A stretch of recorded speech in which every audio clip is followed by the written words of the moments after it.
My daughter texted me, "Don't come to the family retreat.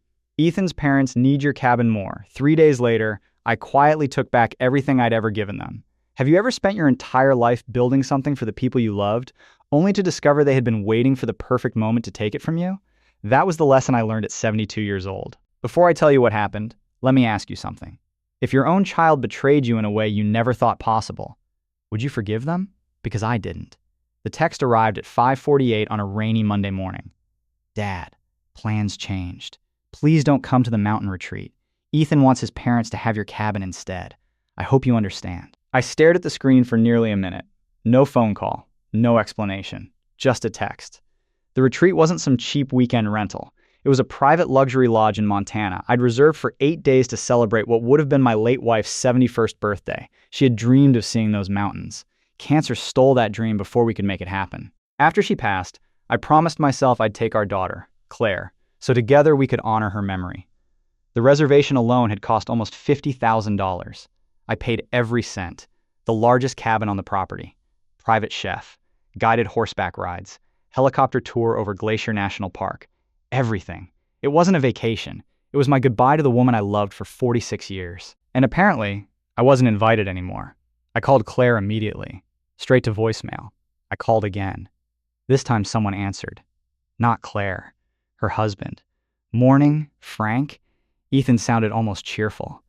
"I'd like to speak with my daughter. She's packing." "For my trip." There was silence. Finally, he sighed. "Frank, we're really trying to avoid unnecessary drama." I leaned back in my chair. My trip. My reservation. My money. It's complicated. "No," I replied calmly. "It isn't." Another pause.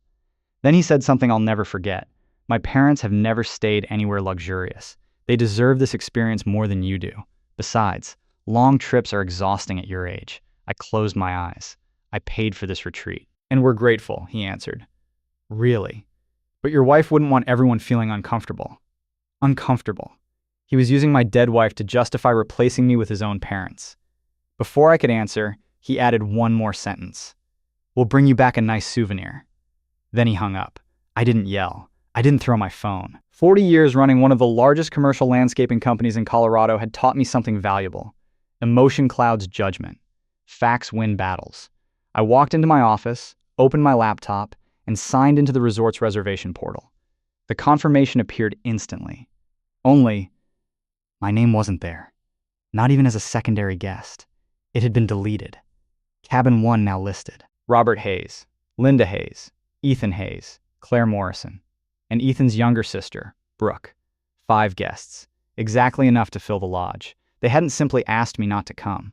Someone had logged into my account, removed me, and replaced me with Ethan's entire family. I stared at the screen. My credit card was still attached. Every dinner, every excursion, every spa treatment, every drink. Still charging directly to me. Brooke had even upgraded herself to the premium adventure package. Thousands more. On my account. That was when sadness disappeared. Something colder replaced it. 20 minutes later, Claire finally called. Her voice trembled. "Dad, please don't be upset. I'm listening. Ethan's mom hasn't been doing well emotionally. Interesting." I'd seen her dancing at a neighborhood fundraiser 2 nights earlier. She looked perfectly healthy. Our therapist thinks being surrounded by immediate family will really help her. Our therapist? Yes. So your mother, the woman this trip was actually planned to honor, is no longer considered immediate family? Silence. Then came rehearsed words. "We'll pay you back eventually." Eventually. People who planned to repay $48,000 usually didn't say eventually. I already knew they couldn't afford it. They lived in a $5 million house, a house I had purchased. Not them. When Claire got married, I bought the property outright through a family trust. No mortgage, no rent, no property taxes. I covered everything. They simply lived there. At the time, it felt like giving my daughter security. Now, it felt like financing my own betrayal. Still, I softened my voice. If Ethan's family truly needs this retreat, then go. Really? Of course. The relief in her voice was immediate. "Thank you, Dad. I knew you'd understand. I always understand." We ended the call. She thought she'd won. She had no idea the game hadn't even started. A notification buzzed across my phone. Bank, Security, Alert. It involved an old emergency account I'd opened decades ago when Claire left for college. Only real emergencies. That had always been the rule. The balance had barely changed for years, until today. 3 withdrawals, $9,900, $9,900, $9,900, nearly $30,000. Anyone familiar with banking knows why. Amounts over $10,000 trigger automatic federal reporting. Breaking the withdrawals into smaller amounts is called structuring. People don't accidentally structure withdrawals. They do it because they don't want anyone asking questions. Now the luxury retreat, the missing reservation, and the cash were connected. But how? I decided I wasn't going to guess. I was going to find out. An hour later, I parked 2 streets away from the house I'd bought for my daughter. Using the spare key I'd kept for emergencies, I quietly entered through the side entrance. Voices drifted down the hallway. Laughter. Champagne corks. Suitcases rolling across hardwood floors. This wasn't a family dealing with emotional hardship. This was a celebration. I moved closer. Then I heard Ethan laughing. The old man believed every word. More laughter. His father answered. By the time we get back, he'll never own another thing. I stopped breathing. What exactly did that mean? Then Claire asked the question that changed everything. Are the legal papers ready? And suddenly, I realized this wasn't about a vacation anymore. It was about something far bigger. I stayed perfectly still outside the bedroom. The laughter stopped. Claire sounded nervous. Are we really doing this? Ethan answered before anyone else could. We're too far into it now. His mother lowered her voice. Our attorney already has everything. My pulse slowed instead of racing. When you've spent decades negotiating multi-million-dollar contracts, panic becomes a luxury you can't afford. You listen. You learn. Then you strike. What if he fights it? Claire asked quietly. He won't, Ethan replied. By the time the petition is filed, we'll be at the lodge with no signal. The court will see the doctor's evaluation, declare him mentally unfit, and appoint us as guardians. A doctor? I felt my stomach tighten. His father chuckled. The memory loss diagnosis was worth every penny. Suddenly, the bank withdrawals made perfect sense. $30,000 hadn't disappeared for shopping. It had paid for fake medical reports and an attorney willing to use them. Claire spoke again. But Dad isn't sick. No, Ethan admitted. He's just lonely. Those 4 words hurt more than everything else. She knew I was perfectly healthy. She knew the truth. And she stayed silent. Ethan continued outlining their plan. Once they controlled the family trust, they'd transfer ownership of every investment, every account, every property. The house. My retirement portfolio. Everything I'd built over 50 years. They weren't stealing a vacation. They were trying to steal my life. I quietly left the house without making a sound. 40 minutes later, I walked into the office of my attorney and longtime friend, Daniel Mercer. He'd handled my business for nearly 30 years. One look at my face told him this wasn't a routine meeting. After hearing everything, he remained silent for almost a minute. Finally, he leaned forward. They've already drafted the guardianship petition. What? He turned his monitor toward me. There it was. Petitioner, Claire Morrison. Respondent, Franklin Morrison. Attached was a physician's statement claiming I suffered from advanced cognitive decline. A complete fabrication. The filing date? The 2nd day of the family retreat. Exactly when I'd be impossible to contact. Daniel looked me in the eye. They intend to have you declared legally incompetent while they're on vacation. I nodded once. Good, he blinked.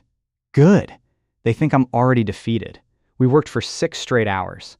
First, I revoked the family trust that allowed Claire and Ethan to live in the house.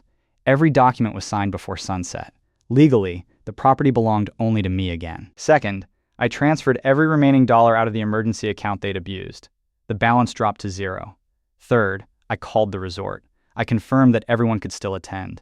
Then I removed my credit card from every reservation, every meal, every excursion, every drink, every charge. From that moment on, Ethan's family would have to pay themselves. I smiled for the first time all day. But Daniel wasn't finished. You still own the house, he reminded me. What if they come home expecting everything to be normal? I looked out the window. No, they're coming home to consequences. One phone call solved that problem. An investment company I'd worked with years earlier agreed to purchase the property in cash. They offered slightly below market value. I accepted immediately. Closing would happen before Claire returned. One condition. Everything left inside the house became the buyer's property. Furniture, electronics, artwork, clothing, everything. The cleanup crew would arrive the morning after the family checked into the resort, legally, immediately, permanently. 3 days later, I watched from a distance as they arrived at the luxury lodge. Designer luggage, big smiles, champagne waiting in the lobby, exactly as planned. Then reality arrived. The receptionist politely informed them that no payment method was attached to their reservation. The helicopter tour? Canceled. Private chef? Canceled. Spa packages? Canceled. Premium dining? Canceled. Every additional expense required an approved credit card. None of theirs had enough available credit. Witnesses later told me Ethan turned pale before they'd even unpacked. That wasn't the worst part. 2 days into their vacation, Daniel emailed their attorney. The fraudulent medical reports had been forwarded to state investigators. The physician who signed them was immediately placed under review. The guardianship petition was withdrawn before a judge ever saw it. Their entire scheme collapsed in a single afternoon. When the family finally returned home 4 days later, there was no home. The driveway was full of moving trucks. Workers were carrying furniture onto the sidewalk. A real estate sign stood in the front yard. The property had already changed ownership. A sheriff's deputy handed Ethan an envelope. Inside was a legal notice informing them they no longer had permission to occupy the residence. Everything inside now belonged to the new owner. Claire called me more than 40 times. I answered once. She was crying. "Dad, please, we can explain." "No," I said quietly. "You had your chance." "You made a mistake." "No, you made a plan." Silence. Then she whispered, "Where are we supposed to go?" I looked around the quiet lakeside cabin I'd rented for myself. The same peace I'd wanted to share with my family was finally mine alone. "I honestly don't know." Then I ended the call. Months later, the criminal investigation expanded. The attorney lost his license. The physician faced fraud charges. The structured bank withdrawals became evidence. As for Claire and Ethan, their marriage didn't survive the fallout. Apparently, it's difficult to build a relationship on greed. People often ask if I regret taking everything back. The truth? I didn't take anything from them. I simply stopped giving. There's a difference. Losing money hurts. Losing trust changes you forever. And once someone shows they're willing to erase you for an inheritance, the greatest gift you can give yourself is walking away before they get the chance.